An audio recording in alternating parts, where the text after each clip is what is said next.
Once again, I welcome you to our evangelism training course. Today, we will be studying lesson number 6. And today's lesson is starting your evangelism team. దేవుని పొందన చెల్లించుకుందాం. ఈరోజు 6వ పాఠంలో మనం ఉన్నాము. అంశం ఏంటంటే సువార్త బృందమును ప్రారంభించుట.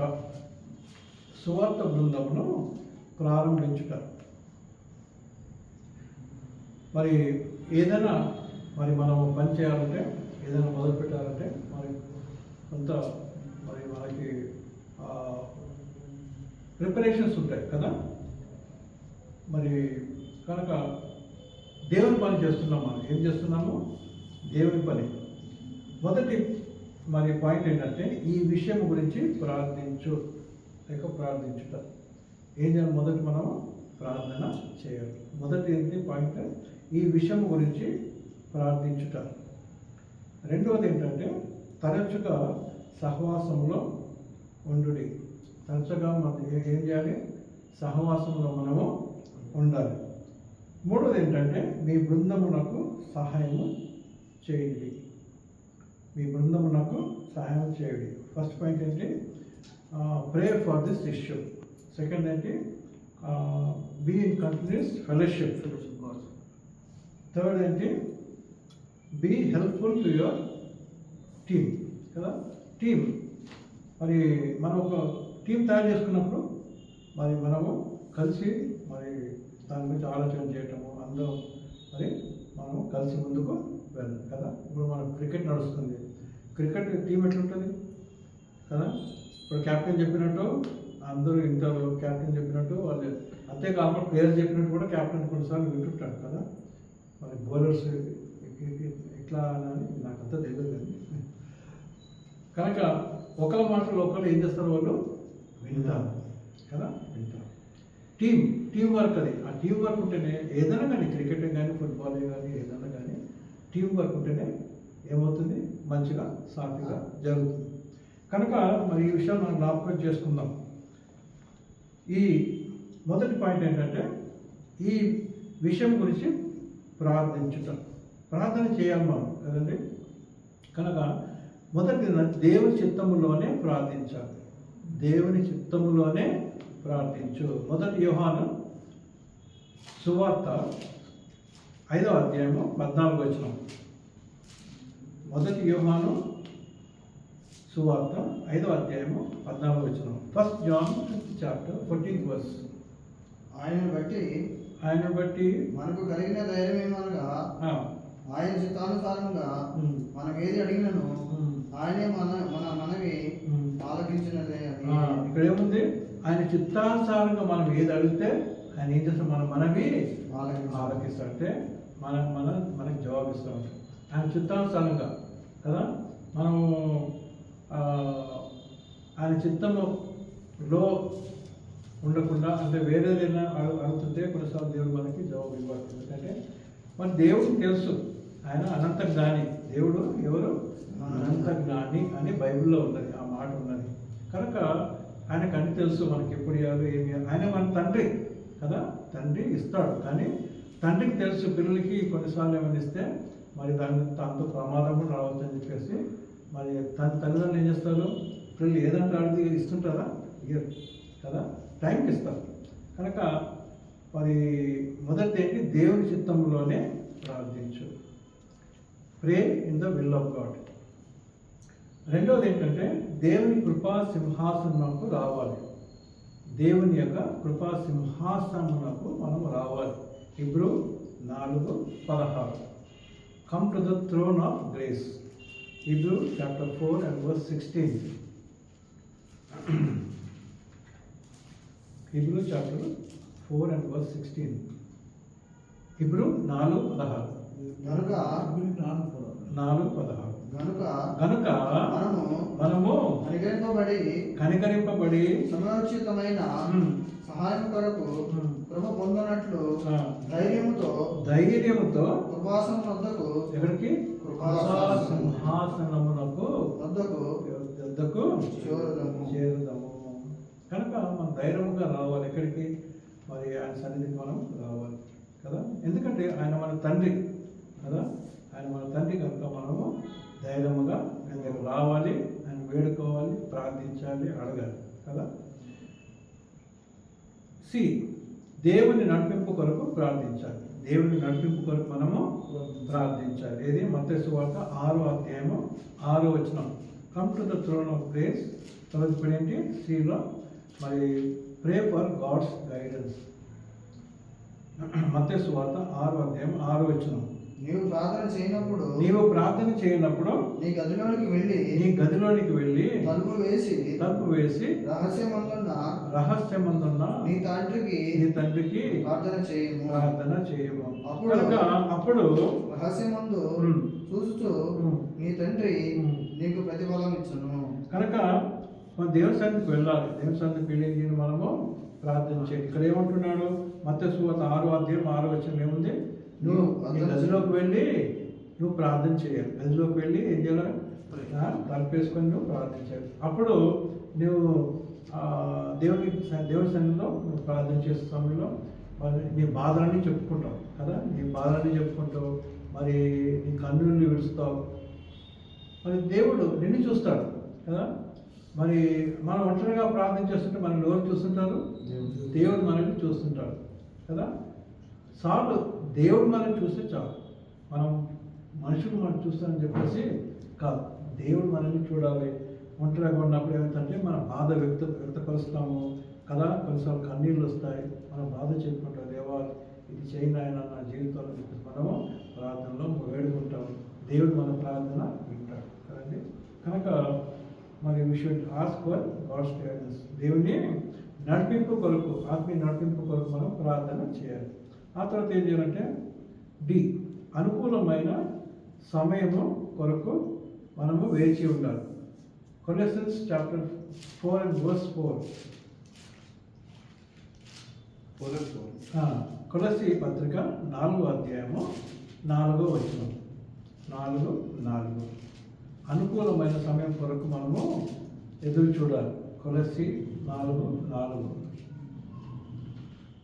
ప్రార్థన యందు నిలకడగా ఉండాలి. ప్రార్థనలో మనం ఏ విధంగా ఉండాలి? మనము నిలకడగా ఉండాలి. ఈరోజు ప్రార్థన చేసి రేపు మానేయటం అట్లా కాదు. నిలకడ అంటే కంటిన్యూస్గా మనము ప్రార్థన చేయాలి.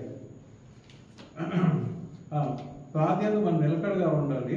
కృతజ్ఞత గలవారై దాని యందు మెలకువగా ఉండి మరియు నేను బంధకంలో ఉంచబడుటకు కారణమైన క్రీస్తు మర్మమును గురించి నేను బోధింపవలసిన విధముగానే, నేను పౌలు భక్తుడు చెప్తూ నేను బోధింపవలసిన విధముగానే ఆ మర్మమును వెల్లడిపరచుటకు వాక్యము చెప్పుటకు అనుకూలమైన సమయము దేవుడు దయచేయవలనని మా కొరకు ప్రార్థించండి అంటున్నాడు.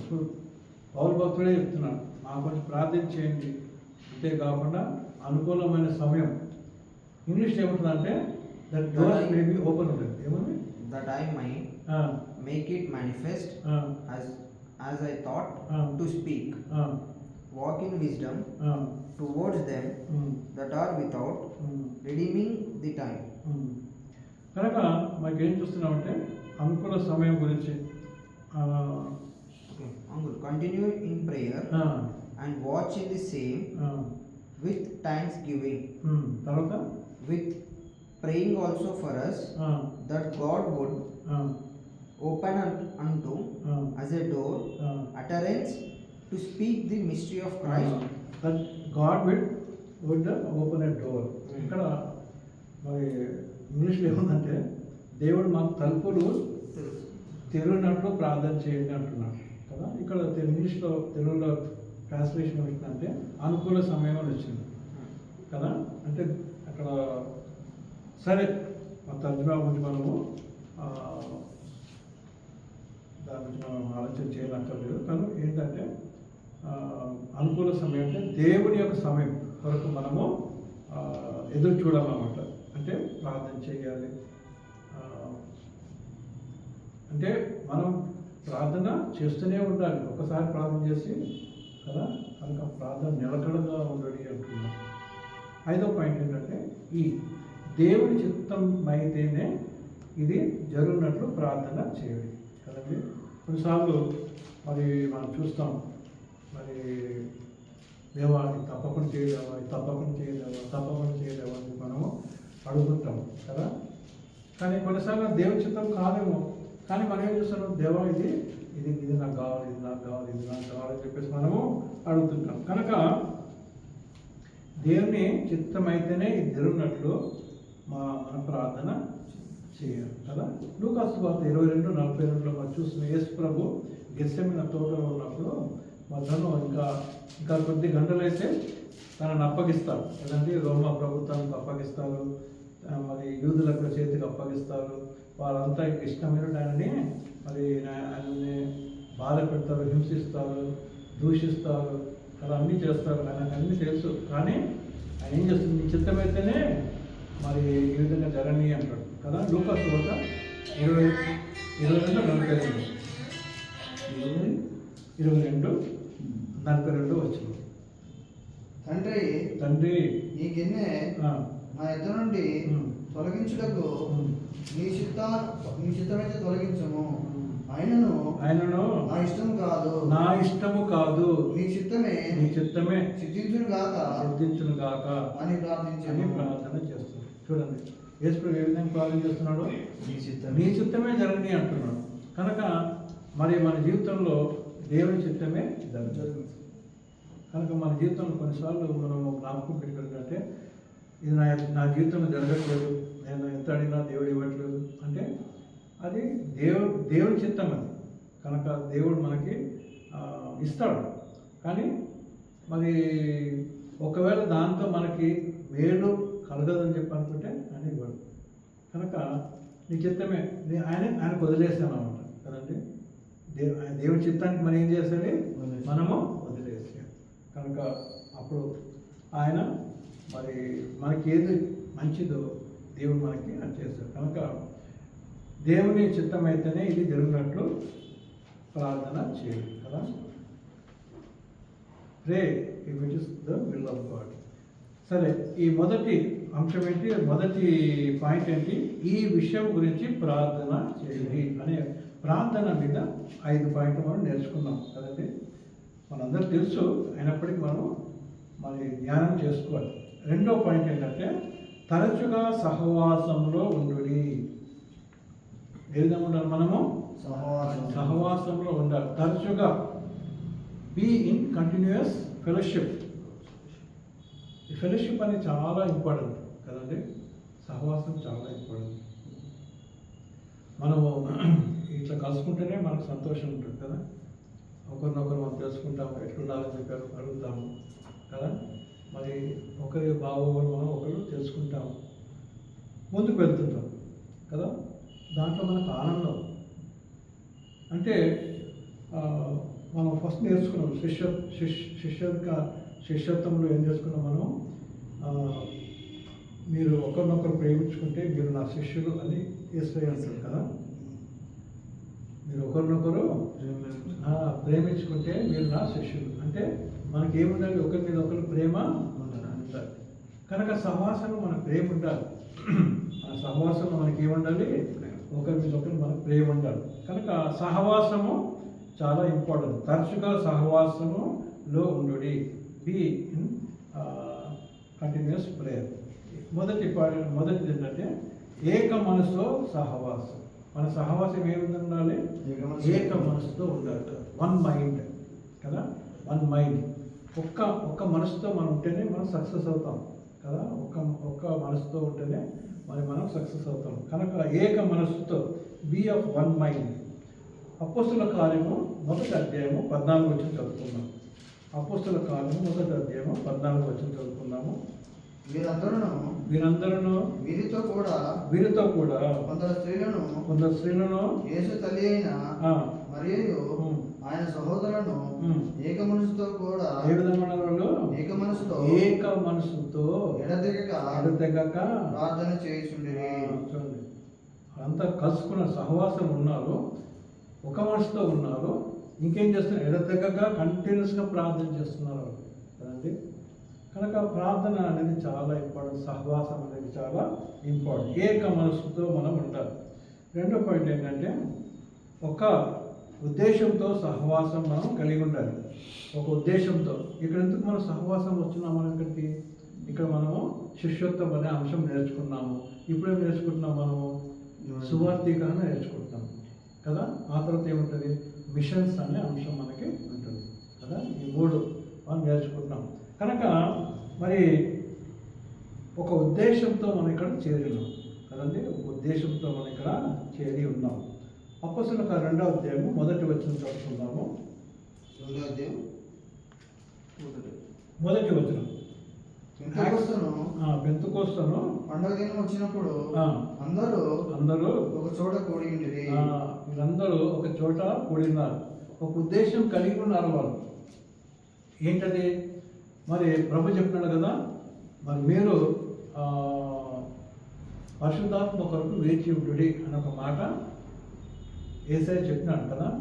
యేసయ్య చెప్పినాడు కనుకనే అదే వాళ్ళు ఏం చేస్తున్నారంటే అందరూ అక్కడ ప్రార్థన చేస్తున్నారు. ఒక ఉద్దేశం కలిగి ఉన్నారు.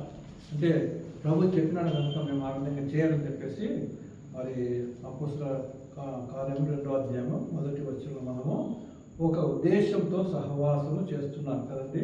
With purpose. సరే, ఇంకొక పాయింట్కి వెళ్దాం మనము. సహవాసము మానవద్దు. డు నాట్ స్టాప్ ఫెలోషిప్ కదండి. Do not stop fellowship. Hebrew పత్రిక 10వ అధ్యాయము 25వ వచనం. Hebrews chapter 10 and verse 25. Hebrew పత్రిక 10వ అధ్యాయము 25వ వచనం. కొందరు మానుకొనుచున్నట్లుగా సమాజము లేక సహవాసంగా కూడుట మానక ఒకరికొకడు హెచ్చరించుచు ఏం చేసుకున్నాం మనము? హెచ్చరించుచు ఆ దినము అంటే ప్రభు రాకడ దినము కొరకు సమీపించుట మీరు చూచిన కొలది మరి ఎక్కువగా అలాగ చేయొచ్చు. ప్రేమ చూపుటకును సత్కార్యం చేయుటకును ఒకరికొకడు ఆలోచిస్తాము. కనుక ఇక్కడ ఏమంటున్నాడు? సహవాసము మానవద్దు. ఏమంటున్నాడు? కొందరు మానుకున్నట్లు మీరు కూడా చేయొద్దు అంటాడు. అంటే సహవాసం మానితే ఏమవుతుంది కదా. మనము ఎంతోమంది చెప్పినాం సహవాసం గురించి. ఇప్పుడు చలికాలంలో మనంతా చలిమంటలు వేసుకుంటాం కదా. ఆ చలికాలంలో మనం అంతా బాగా కట్టెలు పెడతాం. కట్టెలు పెట్టి మంట పెడితే ఏమవుతుంది? మంచిగా మంట వస్తుంది, బాగా మంట వస్తుంది అప్పుడు కదండి. ఆ కట్టెలు బాగా కాలుతుంటాయి, మంచి కాలుతూ ఉంటాయి. దాంట్లో నుంచి ఒక కట్టె తీసి పక్క పెడితే ఏమవుతుంది? కొద్దిసేపు మండుతుంది. ఆ తర్వాత ఏమవుతుంది? ఆగిపోతుంది. మొత్తానికి అది ఫైర్ అనేది పోతుంది. నిప్పు అనేది లేకుండా అయిపోతుంది. అంటే అగ్ని అనేది ఉండదు. అంటే పరిశుద్ధాత్మ మనకి లేకుండా అయిపోతాడు కదండి. కనుక ఈ అగ్ని పరిశుద్ధాత్మ యొక్క మంట మనలో ఉండాలి కదండి. దేవుని మంట మనలో ఉండాలి. కనుక సహవాసం చాలా ఇంపార్టెంట్ అన్నమాట. ఈ ఈ ఈ ఎగ్జాంపుల్ కన్నా ఇంకా వేరే ఎగ్జాంపుల్గా ఇంకా మనం తీసుకోలేము కదా. ఈ కట్టెలు పెట్టిన ఆ ఎగ్జాంపులే చాలా మంచిది కదా. క్లియర్ మనకు మంచిగా అర్థమవుతుంది. ఒక తీసి పక్కకు పెట్టేస్తే ఏమవుతుంది? కనుక పక్కకు పోతే ఏమవుతుంది? మనం ఒక సహవాసం ఉన్నాము, మనము పక్కకు పోతే ఏమవుతుంది? మనం ఆగిపోతుంది కదండి. దేవుని మరి మర్చిపోతుంటాము, దేవుని సన్నిధి కోల్పోతాము, దేవునిలో ఉండకుండా అయిపోతాం. కనుక సహవాసం మానవద్దు. 4వది ఏంటంటే పేతురు యోహానుల ఆత్మీయ సహవాసం. ఒకసారి చూద్దాం మనం. పేతురు యోహానుల ఆత్మీయ సహవాసం. యోహాను సువార్త 3వ అధ్యాయము 1-9 వచనం మనం చూసినట్లయితే అక్కడ వాళ్ళ సహవాసం మనం చూస్తాం. యోహాను సువార్త 3వ అధ్యాయము 1 వచనం నుండి 9 వచనాలు. యూదుల అధికారి అయిన నికోదేమును లేదు 3 నాలుగు తీసుకోండి అయితే. యెహోవాను కంటే అది జాన్ కాదు, అపోస్తలులు అపోస్తల కార్యంలో మూడో అధ్యాయం. 3వ అధ్యాయం. పగలు 3 గంటలకు ప్రార్థన కాలమున పేతురును యెహోవాను దేవాలయంలోకి ఎక్కి వెళ్ళుచుండగా పుట్టినది మొదలుకొని కుంటివాడైన ఒక మనుషుడు మోసుకొని పోబడుతుండేను. అది ఇక్కడ ఏం చూసినట్టు మనము దేవుని పని మీద వీళ్ళిద్దరు పోతున్నారు. ఎవరంటే పేతురు, యోహాను. కనుక వాళ్ళ సహవాసం మనం చూస్తున్నాం. కనుక దేవుడు ఏమన్నాడు, ఎక్కడ ఇద్దరు లేక ముగ్గురు నా పేరుట ఉంటారో నేను అనుకుంటాను. కనుక వీళ్ళ మధ్యలో ఎవరున్నారు? ఇప్పుడు యోహాను పేతురు మధ్యలో దేవుడు ఉన్నాడు. ప్రైజ్ ది లార్డ్, హల్లెలూయా. కనుక మనం ఆ సహవాసం అనేది మనం మానవద్దు కదండి, సహవాసం. మరి వీళ్ళు సహవాసంకి వెళ్తున్నారు, ఎక్కడ దేవాలయంలోకి వెళ్తున్నారు. దేవాలయంలో ఆల్రెడీ ఇంకా వేరే వాళ్ళు ఉంటారు, వేరే బ్రదర్స్ ఉంటారు. కానీ వీళ్ళిద్దరే ఉన్నారు. ఆ ఇద్దరితోనే గొప్ప కార్యం జరిగింది కదా. కుంటి వాడు ఏమైపోతాడు, వాళ్ళు బాగా అయిపోతాడు కదండి. బాగా అయిపోయిన తర్వాత పెద్ద గొడవ అయిపోతుంది. మీరు ఏంది ఇట్లా చేస్తుందని చెప్పేసి. కనుక మనం మంచి పనులు చేస్తే మరి లోకంలో చాలామందికి ఇష్టము ఉండదు. కనుక అయితే మనం ఏం చేయాలి, మనం మంచి పనులే చేయాలి. ప్రైజ్ ది లార్డ్, హల్లెలూయా. మనం ఇప్పుడు మంచి పనులు చేస్తే లోకానికి ఇష్టం లేదు, చెడ్డ పనులు చేస్తే వీటికి ఇష్టం లేదు. మనం కూడా చెడ్డ పనులు చేస్తామా? లేదు. కనుక మనము మరి మంచి చేస్తూనే ఉండాలి కదండి. తర్వాత పౌలు యొక్క సహవాసం చూసినట్లయితే జస్ట్ రాసుకోండి. పౌలు యొక్క సహవాసం ఇది రోమిలకు రాసిన పత్రిక 16వ అధ్యాయం 1 నుంచి 24 వచనాలు చూసినట్లయితే ఇంటికి పోయి చదువుకోండి. రోమన్స్ చాప్టర్ 16 1 to 24 మీ ఇంటికి పోయి చదువుకోండి. అది ఇక్కడ ఏముంటుందంటే తన సహవాసంలో ఉన్న వాళ్ళందరి పేర్లు తను తీసుకుంటాడు కదండి. 1 నుంచి 24 వచనాల వరకు మనం చూసినట్లయితే మరి పౌలు యొక్క సహవాసం, ఆయన సేవ కదండి. రోమిలకు రాసిన పత్రిక 16 1 నుండి 24 వచనాలు పౌలు యొక్క సహవాసం కదండి. అంటే బృందం, ఇంకో విధంగా చెప్పాలంటే సహవాస బృందం, సువార్థిక బృందం కదండి.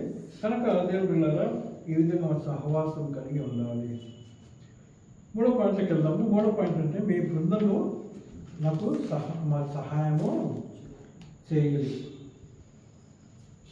బృందానికి ఏం చేయాలి? మనము సహాయము చేయాలి. మీ బృందమునకు సహాయము చేయాలి.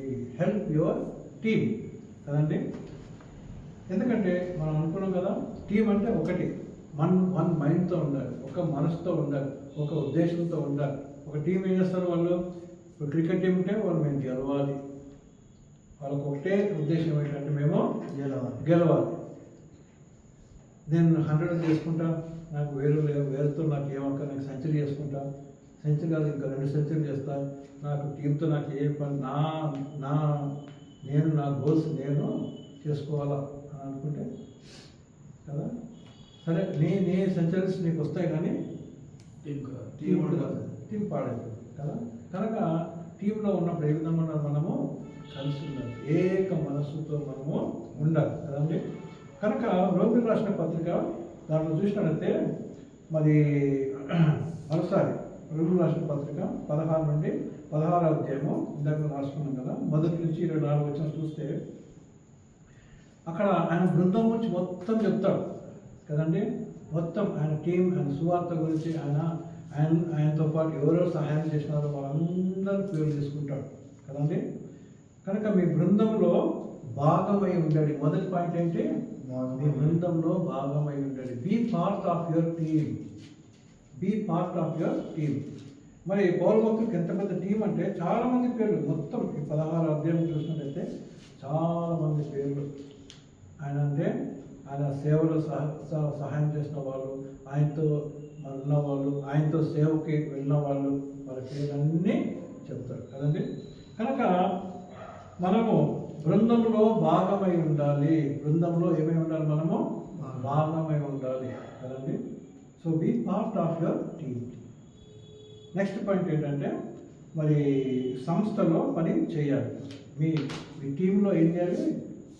పని చేయాలి. పని అంటే ఏ పనైనా చిన్న, ఇప్పుడు కొన్నిసార్లు చెప్తుంటారు కదా, కొద్దిగా జిరాక్స్ చేసుకోవాలంటే పోయి జిరాక్స్ చేసుకొని వస్తుంటారు కదా. అట్లా ఏదైనా చిన్న చిన్న పనులు ఉంటే ఆ పనులు మనం చేయాలి. అంతేకాకుండా మన టీంకి ఏదైనా పని ఉంటే అవసరం ఉంటే ఆ పని చేయాలి కదా. ఇప్పుడు మరి ఒక ఒక టీం ఉంది, కొన్నిసార్లు మనకి ఏదైనా రాయాల్సి వస్తుంది, కొన్నిసార్లు లేక మరి ప్రింట్ చేయాల్సి వస్తుంది, కొన్నిసార్లు లేక జిరాక్స్ చేయాల్సి వస్తుంది, లేదా కొన్నిసార్లు అందరికి చెప్పాల్సి వస్తుంది కదా. లాస్ట్ టైం ఆది ఏం చేసిండో మరి మన గ్రూప్ చేసుకుంటే బాగుంటుంది అనుకున్నాను. సరే చేయంటే లాస్ట్ వీక్ చేసేసింది మీటింగ్ తర్వాత కదా. అట్లా ఏ పనున్న ఆ పని మనం చేయాలి కదా. చూద్దాం, ఎందుకంటే రోమియోల రాష్ట్ర పత్రికలో 16వ అధ్యాయం 24 వచనం, మన ప్రభు అయిన యేసుక్రీస్తు help work in your team 16:24 వచనం. మన ప్రభు అయిన రోమియోల రాష్ట్ర పత్రిక 16వ అధ్యాయము 24 వచనం. మన ప్రభు అయిన యేసుక్రీస్తు మీకు తోడైనను గాక. సమస్తమైన అన్ని జనులు 23 నాకును యావత సంగమునకు ఆతిథ్యమిచ్చు గాయములకు మీకు వందములు చెప్పుచున్నాడు. ఈ పట్టణపు ఖజానాదారుడకు ఎరస్తను సహోదరులకు కరవతులు మీకు వందలను చెప్పుచున్నారు. మన ప్రభు యేసుక్రీస్తు కృప మీకు తోడైనను గాక. ఓకే, అంటే ఇక్కడ ఒక మాట ఉంటుంది. అక్కడ ఏముంటుందంటే మరి 24 చదవండి ఇంగ్లీష్లో. 24. The grace of our Lord Jesus Christ be with you all. Amen. 23 అక్కడ టెర్టులస్ అన్న ఒక ఆయన పేరు ఉంటుంది. Gaius main host and of the whole church saluteth you. Eratus the Cambrilian of the city salute you and Quietus a brother. అయితే ఇక్కడ ఒక మాట ఉంటుందంటే, నేను ఈ పత్రికను రాయిస్తున్నానని చెప్పేసి ఒక వ్యక్తి చెప్తాడు అక్కడ. I Tiratus ఏమంటున్నాం అది 22 ఈ పత్రిక రాసిన 22. చూడండి ఎందుకు ఈ మాట నేను తీసిన అంటే, చూడండి ఈ పత్రిక రాసిన తెత్తర్తియు అను నేను అంటే ఈ రోమిల రాష్ట్ర పత్రిక 16 అధ్యాయాలు రాసింది ఎవరో చెప్పండి. తెత్తార్తియు.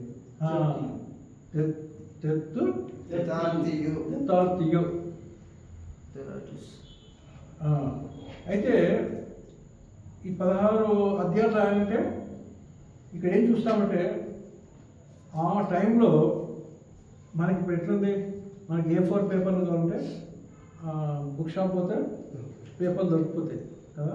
బుక్ షాప్ పోతే మనకి డబ్బులు ఎక్కువ ఉంటే ఒక బండల్ మనము A4 పేపర్లు తెచ్చుకోవచ్చు, ఒక 5-6 పెన్నులు తెచ్చుకోవచ్చు కదా, స్కేల్ తెచ్చుకోవచ్చు, అన్నీ ఈజీగా రాయొచ్చు, కోసం రాయొచ్చు. కానీ ఆ టైంలో పేపర్ అనేది లేదు. ఆ టైంలో పేపర్ అనేది లేదు. ఆ టైంలో పేపర్ అనేది చాలా రకాలుగా, అది ఇంకా వేరే సబ్జెక్ట్, అది చాలా ఉంటుంది. పేపరు కాకుండా తోలు మీద రాసేవాళ్ళు. అంతేకాకుండా మరి కొంత ఫ్లాగ్ సీడ్స్ ఉంటాయి కదా, దాంతో వేరే విధంగా వాళ్ళు ఈ పేపర్ తయారు చేసేవాళ్ళు కదా. వేరే చాలా ఉన్నాయి. ఆ టైంలో వాళ్ళు ఏ విధంగా యూజ్ చేస్తున్నారు కనుక పేపర్ చేసుకునేవాళ్ళు. పేపర్ ఏం చేసేవాళ్ళు, తయారు చేసుకునేవాళ్ళు. పేపర్ వాళ్ళు సొంతగా తయారు చేసుకొని ఇంత నైస్గా, ఇంత సన్నగా ఉండేది కదా, దొడ్డుగా మందంగా కదా, గలుపులు ఉండేది. అట్లుండేది వాళ్ళ పేపర్. అది అన్ని తయారు చేసుకోవాలా. మళ్ళీ ఏం చేయాలి, పెన్ను తెచ్చుకోవాలి. పెన్ను అంటే పోయి షాపులు అక్కడ షాపుల్లో పెన్ను తయారు చేసుకోవాలి. సరే పెన్ను చేసుకుంటే మళ్ళీ ఏం కావాలి, దానికి ఇంక్ కావాలి, సిరా కావాలి, అది కూడా చేసుకోవాలి. ఇంత కష్టము అంటే ఇప్పుడు ఈ ఏంటది టెర్టులస్ టెర్టియస్. టెర్టియస్ కదా, తెత్తియు కదా. ఆయన పని ఏంటి ఇదంతా అన్నమాట. ఆయన అంతా పేపర్ తయారు చేసుకోవాలా, కలం తయారు చేసుకోవాలా, సీరా తయారు చేసుకోవాలా. ఆ పౌలు చెప్పింది అంతా రాయాలి. ఈ మాటలన్నీ పౌలి కదండి. అంటే ఈయనకి ఏంటి, పౌలుకి సెక్రటరీ అనమాట. పౌలుకి ఏంటినా సెక్రటరీ కనుక. అంటే ఇది ఇంత పెద్ద పని, ఇది నేను ఎక్కడ రాసుకుంటూ కూర్చుంటే ఇదంతా పౌలు నీకు దండం అని చెప్పేసి వెళ్ళిపోవచ్చు కదా. కానీ కాదు, ఆయన మరి కష్టపడి రాసిన కనుక దేవుని పిల్లలారా అదే చెప్తున్నామట. ఇప్పుడు ఏంటి మనం మరి ఆఫీస్లో కంప్యూటర్స్ ఉంటాయి, అన్నీ వచ్చేసినాయి కదా, అన్నీ చాలా ఈజీగా అయిపోయిన పనులు.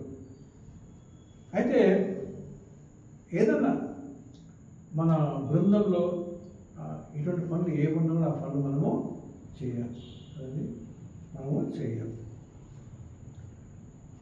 తర్వాత ఇంకో పాయింట్, సువార్త పనిలో వెల్లుడి. సువార్త పని లేక సువార్త సేవలో మీరు వెళ్ళండి.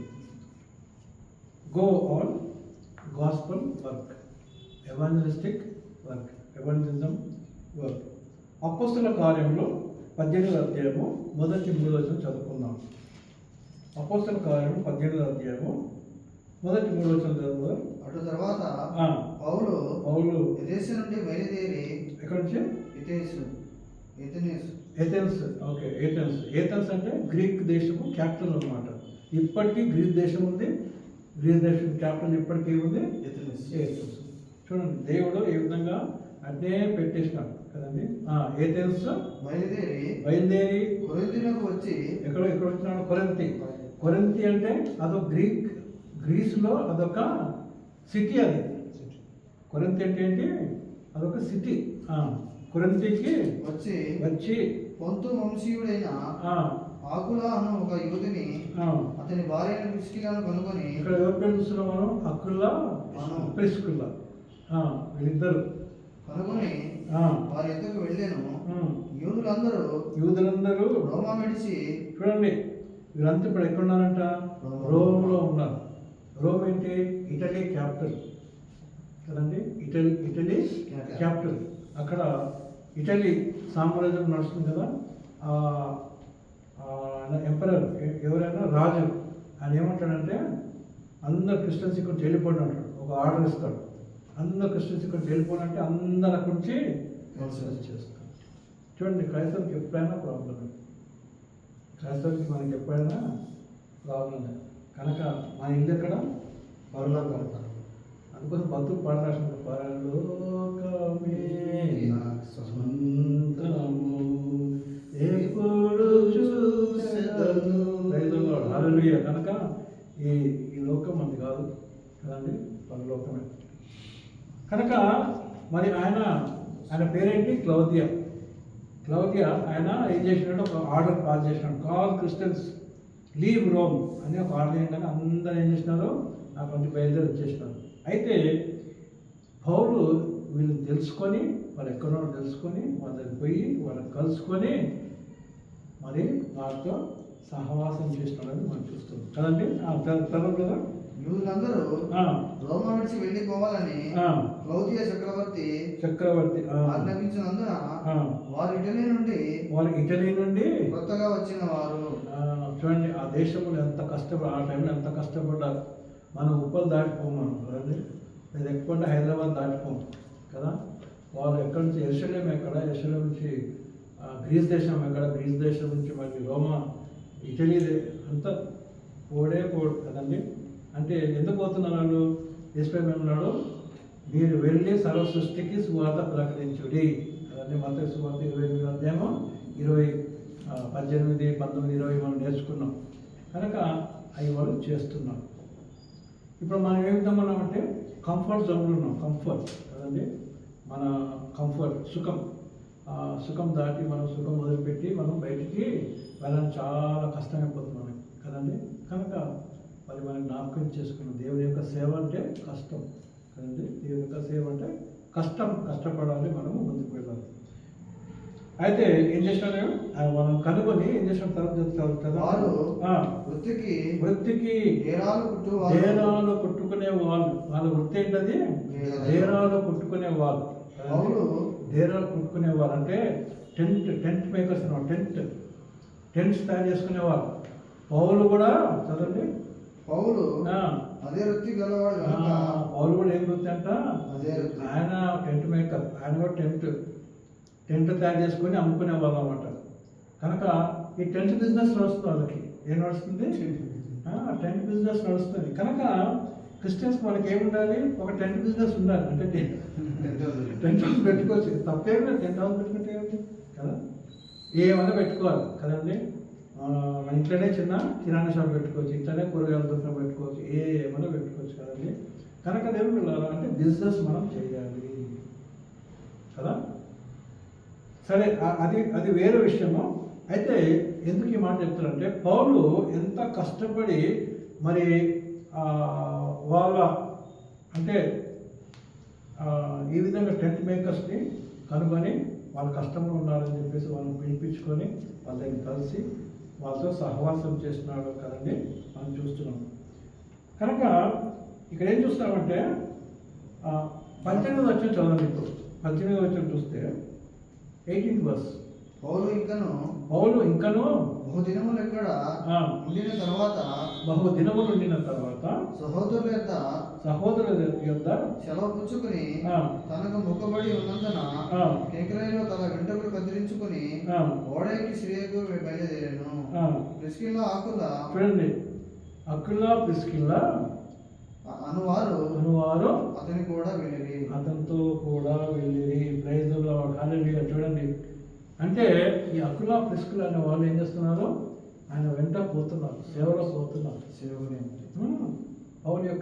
పౌల్లో ఆల్రెడీ పౌల్తో పాటు ఇంకోరు ఉంటారు, సీలా ఉంటాడు, లూకా ఉంటాడు. ఈ అపోస్తల కార్యము లూకా సువార్త అంతా రాసిందెవరు కాదు, లూకా సువార్త అపోస్తల కార్యం రాసిందెవరు లూక్. ఆయన ఏంటంటే డాక్టర్ మళ్ళీ ఆయన డాక్టర్. నా డాక్టర్ పనులు పెట్టుకొని అంత నేను పేపర్లు తయారు చేసుకొని ఈ ఇంకు చేసుకొని ఈ పెన్ను తయారు చేసుకొని అంత రాయనా అని ఆయన కష్టపడ్డాడు. ఎంత పెద్ద గ్రంథం లూకా సువార్త, ఎంత పెద్ద గ్రంథం. అపోస్తల కార్యం ఎన్ని ఎంత పెద్ద గ్రంథం. అయినప్పటికీ ఆయన ఏం చేయండి శ్రమపడి క్లియర్గా రీసెర్చ్ చేసినట్టు రాసినాం. కనుక మరి ఈ విధంగా ఆయన టీంలో వీళ్ళంతా ఉన్నారు. పౌల్ టీంలో ఉన్నారు, సీలో ఇంకొకరు ఉన్నారు, అకులా ప్రిస్కిల్లా, తర్వాత తిమోతి కదా, ఇప్పుడు అనుకున్న లూకా, మార్క్ కదా, బర్నబాసు కదా, అపోల్లో, ఇంతమంది ఉన్నారు. అంటే ఇంకా చాలామంది అనుకో, నేను కొన్ని పేర్లు. కనుక ఈ టీంలో మనం ఈ టీం అంతా చూస్తామా, రోమన్ రాష్ట్ర పత్రిక 16వ అధ్యాయంలో మొత్తం ఆ టీం అంతా గురించి మనం రాస్తాడు. అందుకోసం మీకు ఇంటికి వెళ్ళి మీరు చదువుకోండి అంటున్నాను. రోమన్ రాష్ట్ర పత్రిక 16 ఇంటికి వెళ్ళి చదువుకోండి. కనుక 15వ అధ్యాయం ఏం వచనం ఏం చదువుకున్నాం మనము, పౌల్తో పాటు అకులా ప్రిస్కిల్లా వాళ్ళు ఏం చేశారంటే సువార్త నిమిత్తం వాళ్ళు వెళ్ళినట్టు మనం చూస్తున్నాం. కనుక మనం సువార్త పని మీద వెళ్ళాలి, సువార్త పని మీద మనము వెళ్ళాలి. మేము 89లో మరి కేరళ వెళ్ళాం. కేరళ పోయి అక్కడ 2 వారాలు కేరళలో అక్కడ మా సాక్షులు రోడ్ల మీద చౌరస్తా మీద చెప్తా ఉన్నాం కదా. మేము ఇంగ్లీష్లో చెప్తుంటే జాన్ పాస్టర్ ఆయన మలయాళం ట్రాన్స్లేట్ చేసేవారు. మనం మాట్లాడుతూ ఎవరు వచ్చి అంటే ఇదేమో చెప్తూనే వింటారా, ఎవరి పని మీద వాళ్ళు పోతూనే ఉంటారు. కానీ 2-3 ఉంటారు, 2-3 వస్తారు, వచ్చి వింటుంటారు, ఏం చెప్తుందని చెప్పి వింటుంటారు. తర్వాత కొన్ని ప్రశ్నలు కూడా చేస్తారు వాళ్ళు కదా. అట్లా 2 వారాలు మేము ప్రతిదినం ఒకరోజు నేను, ఒకరోజు పాస్టర్, ఒకరోజు మరి మన బోస్టర్ బ్రదర్, ఒకరోజు బోస్టర్ బ్రదర్ మిస్సెస్, ఇట్లా ఈ విధంగా చాలామంది 5-6 కుటుంబాలు పోయినాం. అందరం ఇట్లా సువార్త ప్రకటిస్తుంది. మరి 18లో మళ్ళీ ఒకసారి పోయినాం. అట్లా 2 వారాలు. కనుక రోడ్ల మీద సువార్త ప్రకటించడం. ఆ తర్వాత మధ్యాహ్నం పూట, పొద్దున పూట మన చర్చిలలో మళ్ళీ వాక్యం చెప్తుంది. అట్లా దేవుడు నన్ను మన పాస్టర్ని మమ్మల్ని వాడుకున్నాడు కదండి. అంతేకాకుండా మరి నాందేడు స్వార్థ ప్రకటించిన ఔరంగాబాద్లో పర్బని, పూర్ణ, జాల్నా, ఆదిలాబాద్ ఇన్ని ఏరియాస్లో మేము స్వార్థ ప్రకటించినాం కదండి. కనుక అదొక ఆనందం. ఇంకా ఇన్ని ఫెసిలిటీస్ ఉండవు అక్కడ అన్నీ కదండి. ఏం ఫెసిలిటీస్ ఉండవు. కొన్నిసార్లు ఇక్కడ నుంచి ఆ గ్రామం పోవాలంటే నడుచుకుంటూ పోవాలి. కితాదూర్ బదర్ అంటే ఆగే అంటే 2-3 కిలోమీటర్లు నడవాలి, 2-3 కిలోమీటర్లు నడవాలి. ఆగే అంటే మళ్ళీ మోని మీకు చిన్న పిల్లలు 5-6 సంవత్సరాలు వాళ్ళకి కావాల్సిన అంటే కొన్నిసార్లు నేను ఎత్తుకుంటుండే, కొన్నిసార్లు వేరే వాళ్ళు ఎత్తుకుంటుండే. అట్లా కష్టపడ్డారు. దేవుని స్తోత్రం, హల్లెలూయా. అంతేకాకుండా మళ్ళీ రంగారెడ్డి కూడా వాళ్ళు సువార్త ప్రకటించినాం కదా.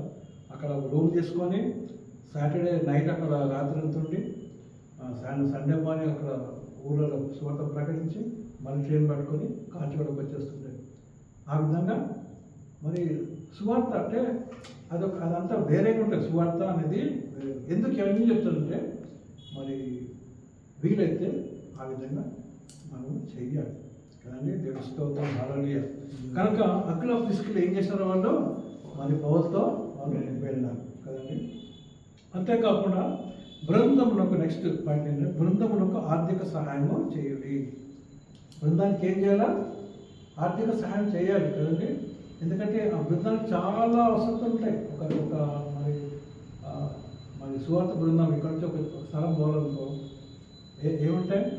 మాకు మెగాఫోన్ కొనుక్కున్నాం మేము. మెగాఫోన్ కొనుక్కొని మెగాఫోన్లో మాట్లాడుతుండే. మెగాఫోన్ ప్రతి వారం కొత్త బ్యాటరీస్ 4 కొత్త బ్యాటరీస్ అందులో పెడుతుండే. అంతేకాక ఒక టేప్ రికార్డు కొనుక్కున్నాం. ఒక టేప్ రికార్డు, ఇప్పుడు టేప్ రికార్డు అప్పుడు టేప్ రికార్డు ఉంటుండే. దానిలో ఆ ప్రాంతానికి లంబడి ప్రాంతం అయితే క్యాసెట్లు ఉన్నాం. బంజారా భాషలో క్యాసెట్లు, వాక్యం, పాటలు కొత్త మళ్ళీ దానికి కొత్త బ్యాటరీలు దాంట్లో పెట్టేసి సండే అవి పెట్టి ఇంట్లో దగ్గర పోయి ఆన్ చేస్తే ఇది మా భాష అని చెప్పి వాళ్ళు వచ్చి కూర్చుంటుండే. వాళ్ళకి అర్థం, మనకు అర్థం కదా, వాళ్ళకి అర్థమవుతుంది కదా. ఎంతో ఆనందం మనకి, అంటే వాళ్ళకి ఆనందం మనకు కూడా.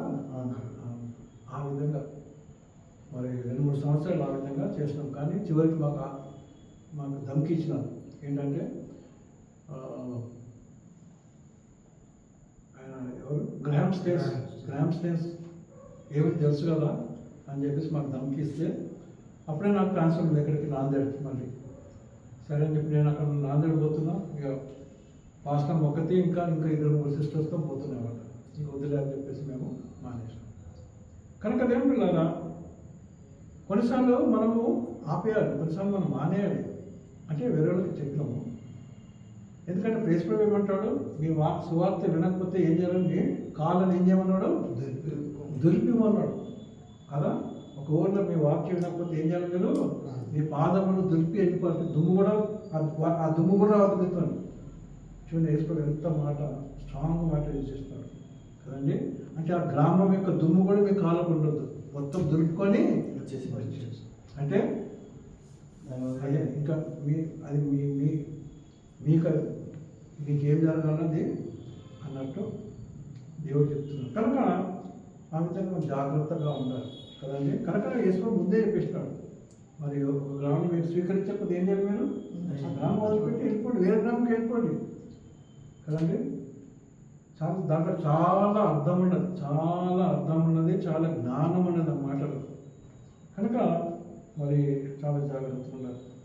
అపోస్తుల కార్యము 20వ అధ్యాయము 34-35 వచ్చి చదువుకుందాం. అపోస్తుల కార్యము 20వ అధ్యాయము 34-35. నేను యాక్చువల్గా దేని గురించి చెప్తున్నాను, నేను బృందములకు సహాయం చేయుడు అనే అంశం మీద నేను చెప్పాను. నా అవసరముల నిమిత్తము నాతో ఉన్నవారి నిమిత్తము, చూడండి, నాకే కాకుండా నాతో ఉన్నవారి నిమిత్తము ఈ నా చేతులు కష్టపడినందున ఏం కష్టపడి, ఏ విధంగా టెంట్లు తయారు చేయటం, ఆయన గురించి, ఆయన బృందం గురించి ఆయన ఏం చేసినాడు, టెంట్స్ తయారు చేసినాడు కదండి, టెంట్స్. కనుక మరి నేను మీకు చెప్తున్నాను ఏంటంటే, చిన్న చిన్న బిజినెస్ స్టార్ట్ చేయండి. ఏదన్నా కానీ, చిన్న బిజినెస్ అన్నా కానీ, ఏదైనా చిన్న బిజినెస్ స్టార్ట్ చేసుకోండి కదండి. బిజినెస్ మనం హైదరాబాద్ చూస్తాం, ఎక్కడ చూసినా బిజినెస్, రోడ్డు ఎక్కడ చూసినా రోడ్డు మీద.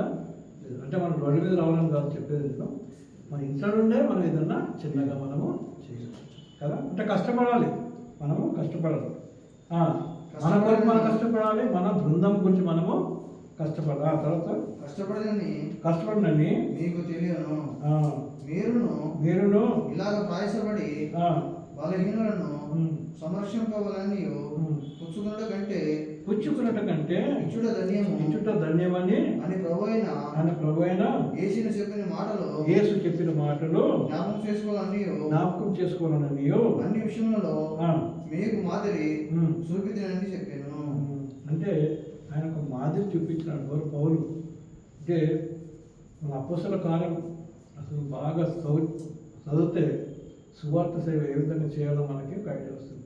అపోస్తల కార్యం మొదటి నుంచి ఎండ్ వరకు మొత్తం బాగా స్లోగా చదువుకుంటా, దాన్ని అర్థం చేసుకుంటా మనం ముందుకు వెళ్తే సువార్త ఏ విధంగా వాళ్ళు చేస్తున్నారు, ఎంత కష్టపడ్డారు అని మనము చూస్తాం. కనుక సహాయం చేసుకోవాలి కదండి. ఏం చేయాలి? మనము సహాయం చేసుకోవాలి. అంతే కాకుండా చాలా ఉంటాయి. మరి కొరింథీ సంఘానికి రాస్తూ కూడా చెప్తాడు కదా, మరి సహాయం చేయండి అంటాడు. కనుక ఎందుకు ఈ మాట చెప్తానంటే, మరి బృందమునకు ఆర్థిక సహాయము చేయాలి. అంటే మన టీం, ఎందుకంటే ఇది నా టీం అని ఎప్పుడైతే మనకు ఉంటుందో అప్పుడు మనం సహాయం చేస్తాం కదా. ఇది నా team, this is my team అన్నప్పుడు టీంలో మన టీం ఏదన్నా అవసరం ఉంటాయి కదండి, ఏదన్నా అవసరం ఉంటాయి, ఆ అవసరం మనం తీర్చుకోవాలి కదా. మరి వేలు లక్షలు కాదు కదా, ఏదన్నా అవసరం ఉంటుంది. అవసరం ఏం చేయాలి? మనమే తీర్చుకోవాలి కదా. కనుక ఇంకోటి ఏంటంటే ప్రార్థన సహాయం చేయాలి. ప్రార్థన సహాయం చేయాలి. అపోస్తల కార్యం 12:5 చదువుతున్నాము. పేతురు చెరసాలలో ఉంచబడెను. సంఘం అయితే అతని కొరకు చూడండి, పేతురు ఎక్కడ ఉన్నాడు ఇప్పుడు? ఎందుకున్నాడు? మంచి పని చేసినందుకు చెరసాలలో ఉన్నాడు. సువార్త ప్రకటిస్తే చెరసాల కదండి. అయితే ఆయన టీం ఏం చేస్తున్నారు? లేక సంఘం కదండి, ఏం చేస్తుంది సంఘము? అపోస్తల కార్యం 12:5 సంఘం అయితే అతని కొరకు అత్యాసక్తితో, ఏ విధంగా అంట? అత్యాసక్తి, ఎంతో ఆసక్తితో ఏం చేస్తున్నారు వాళ్ళు? దేవునికి ప్రార్థన చేస్తుంది. దేవా నేను మొరపెట్టుకుంటూ, దేవా పేతుని విడిపించు, దేవా పేతుని విడిపించు, దేవా అంటే పేతురు పెద్ద కార్యం జరిగింది అక్కడ. పెద్ద కార్యం జరిగి ఆయన వచ్చి తలుపు కొడుతున్నాడు అక్కడ. అంటే వీళ్ళు ప్రార్థన చేస్తున్నారు, ఆయన వచ్చి తలుపు కొడుతున్నాడు. ప్రైజ్ ది లార్డ్, హల్లెలూయా. కనుక ఏం చేయాలి? మనము టీం కొరకు మనం ప్రార్థన చేయాలి. కనుక దేవుని పిల్లలు ఏం చేసుకున్నాం? ఇక మనం సువార్త బృందమునకు సువార్త బృందంలో ప్రారంభించుట. దాంట్లో ఏం నేర్చుకున్నాం మనం? మొదటిది ఈ విషయం గురించి మొదటిగా ఏం చేయాలి? మనము ప్రార్థన చేయాలి. రెండో పాయింట్ ఏంటి? తరచుగా సహవాసంలో ఉండాలి కదండి. Fellowship, you should never loose fellowship. మూడోది ఏంటి? మీ బృందమునకు సహాయము చేయాలి. ఈ 3 విషయాలు మనం నేర్చుకున్నాం కనుక దేని వల్ల మరి దేవుడు ఫ్యూచర్లో మీరు ఒక టీం తయారు చేసుకున్నారనుకోండి, మరి దేవుడు మీ టీంని మరి దీవించిన కాక కదా. మరి చెప్పలేము, మీరు మీ ఉద్యోగాలను బట్టి మీరు ఎక్కడెక్కడైనా పోవచ్చు కదా. అయినప్పటికీ ఎక్కడున్నప్పటికీ ఏం చేయాలి? మీరు ఒక టీం ఉంటారు. సరే, ఇక్కడనే ఉంటే మనం అంతా కలిసే ఉంటాం. కానీ మీరు ఉద్యోగం విషయంలో మీరు బయటికి వెళ్ళిపోతే ఇప్పుడు ఏమవుతుంది? అక్కడ టీం చేయాలి కదండి. స్తోత్రం, హల్లెలూయా. ఇప్పుడు మనం చూస్తున్నాం ఏంటంటే దేవుని బిడ్డలారా, మరి దేవుని బిడ్డలు, క్రైస్తవ బిడ్డలు అంటే బీటెక్ చదివిన వాళ్ళు, క్రిస్టియన్స్ చాలామంది ఎక్కడ పోతున్నారు? ఇప్పుడు అమెరికా పోతున్నారు, ఇంగ్లాండ్ పోతున్నారు, ఆస్ట్రేలియా పోతున్నారు. అది ఏం చేస్తుంటారు వాళ్ళు? అక్కడ పోయి చర్చికి వెళ్తుంటారు. మన క్రిస్టియన్స్ ఏం చేస్తుంటారు? తప్పకుండా చర్చికి వెళ్తారు. అక్కడ చర్చికి పోతుంటారు. అంతేకాకుండా మరి చర్చిలో పనులలో పాల్గొంటారు కదండి. కొన్నిసార్లు మరి ఏం చేస్తుంటారు? వర్షిప్లో పాల్గొంటారు. కొన్నిసార్లు అక్కడ మ్యూజికల్ ఇన్స్ట్రుమెంట్, గిటార్ అన్న, కీబోర్డ్ అన్న ప్లే చేస్తుంటారు. ఇంకా ఏదైనా పని ఉంటే సాయం చేస్తుంటారు. మరి